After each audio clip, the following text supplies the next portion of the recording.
भगवान विष्णु को नारायण कहा जाता है, लेकिन उस नाम के साथ एक और नाम आता है और वह है नर। नर और नारायण का नाम हमेशा साथ साथ लिया जाता है। लेकिन क्या आप जानते हैं कि आखिर ये नर और नारायण कौन है और आखिर इनका हर जगह एक साथ जिक्र होने की कहानी क्या है?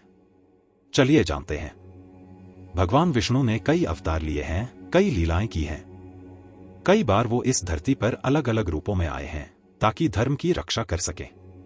विष्णु जी को हमेशा से नारायण समझा जाता रहा है, लेकिन बहुत कम लोग जानते हैं कि नर कौन है और नर के साथ नारायण का नाम क्यों लिया जाता है। तो चलिए जानते हैं इन दोनों की कहानी। धार्मिक मान्यताओं के अनुसार भगवान विष्णु के 24 अवतारों में चौथा अवतार नर और नारायण का था। ये भगवान विष्णु के ही दो रूप थे और इसलिए इनका नाम एक साथ लिया जाता है। भगवान विष्णु ने सृष्टि के आरंभ में धर्म की स्थापना के लिए दो रूपों में अवतार लिया। इस अवतार में विष्णु जी अपने मस्तक पर जटा, हाथों में हंस, चरणों में चक्र और वक्षस्थल में श्रीवत्स के चिन्ह धारण किए हुए थे। उनका स्वरूप कोई राजकुमार जैसा नहीं थी, बल्कि तपस्वियों के जैसा था। नर नारायण का जन्म कैसे हुआ?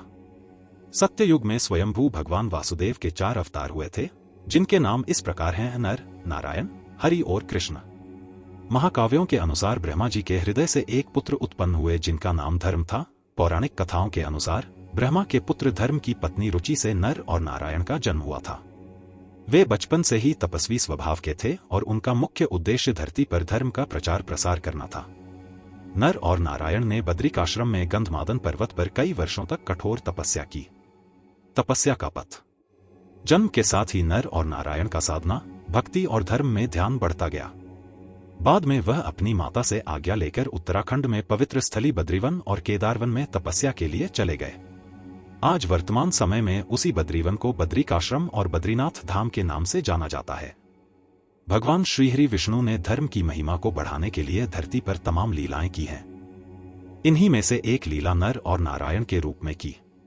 इस अवतार में वह तपस्या, ध्यान और साधना के मार्ग पर चलकर ईश्वर के करीब जाने के बात को जीवंत कर गए। केदारनाथ और बद्रीनाथ। मान्यता के अनुसार करीब 8000 ईसा पूर्व नर और नारायण ने कई हजार साल तपस्या कर भगवान शिव को प्रसन्न किया। भगवान शिव ने तपस्या से प्रसन्न होकर दोनों को दर्शन दिया और वरदान मांगने के लिए कहा। नर और नारायण ने भगवान शिव से अपने लिए कुछ नहीं मांगा, बल्कि उन्होंने भगवान शिव से प्रार्थना की भोलेनाथ पार्थिव शिवलिंग के रूप में उस स्थान पर हमेशा के लिए वास करें, जिस पर भगवान भोलेनाथ ने उनकी विनती स्वीकार कर ली। वर्तमान में हम केदारनाथ में जिस ज्योतिर्लिंग के दर्शन करते हैं, उसमें आज भी भगवान शिव का वास है। केदारनाथ मंदिर का निर्माण द्वापर युग में पांडवों ने करवाया था। फिर बाद में आदि शंकराचार्य ने दोबारा इस मंदिर का निर्माण करवाया। वहीं राजा भोज ने मंदिर को भव्य आकार दिया। केदारनाथ के बाद दोनों भाइयों ने बद्री वन में जाकर विष्णु के मंदिर बद्रीनाथ में प्रतिमा की स्थापना की।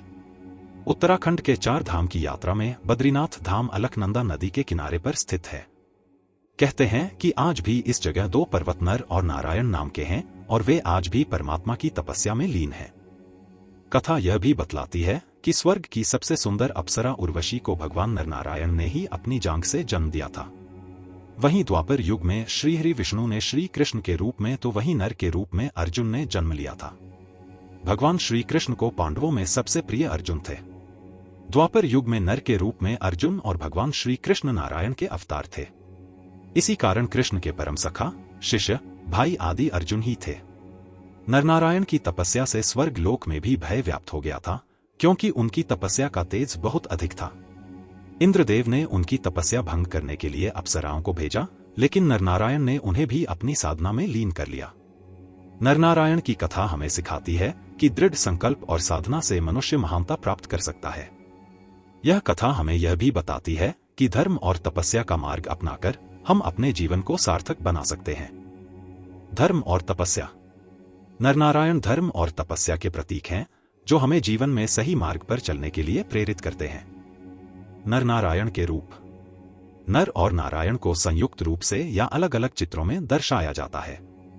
जब अलग अलग चित्रित किया जाता है तो नर को 2 हाथों और हिरण की खाल पहने हुए दिखाया जाता है, जबकि नारायण को विष्णु के सामान्य रूप में दाईं ओर दिखाया जाता है।